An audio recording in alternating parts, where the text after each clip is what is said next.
তো ঘটনাটা হয়েছে কি, ছেলে শ্বশুর বাড়ি যাবে, তো মাথা তার একটু ছিড়া মগা, তাই মা শিখাই দিচ্ছে, বাবা শ্বশুর বাড়ি যায় আগে শ্বশুর আব্বারে বলবি আব্বা কেমন আছেন, কারণ তোর শ্বশুর আব্বা অনেক অসুস্থ। উনি হয়তো তখন নিশ্চয়ই বলবে যে ভালো আছি, তখন তুই বলে উঠবি এটাই তো আমাদের কাম্য। তারপর তুই উনি কি ওষুধ খাই সেটা জানতে চাইবি, উনি নিশ্চয়ই যে ওষুধ খাই কিছু একটা কথা বলবেন, তখন তুই বলবি বাহ খুব ভালো ওষুধ, এই ওষুধ আপনি খেতে থাকেন সুস্থ হয়ে যাবেন খুব তাড়াতাড়ি। তারপরে বলবি আব্বা কোন ডাক্তার দেখাচ্ছেন, সে নিশ্চয়ই একটা ডাক্তারের নাম বলবে, তখন তুই বলবি দারুণ ডাক্তার, আপনি দেখাতে থাকেন খুব তাড়াতাড়ি সুস্থ হয়ে যাবেন। আর সবসময় হাসি খুশি থাকবি কেমন।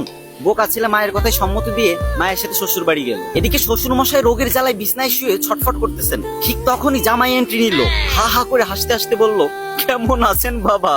তখন শ্বশুর বলল আর বাঁচার ইচ্ছা নেই, এবার মরলেই বাঁচি। তখন জামাই আরো জোরে হা হা করে হাসতে হাসতে বলল এইটাই তো আমাদের কাম্য, তো আপনি কি ওষুধ খাচ্ছেন বাবা। তখন শ্বশুর মনে খুব কষ্ট পেল আর রেগে গিয়ে বলল ঘোড়ার ডিম।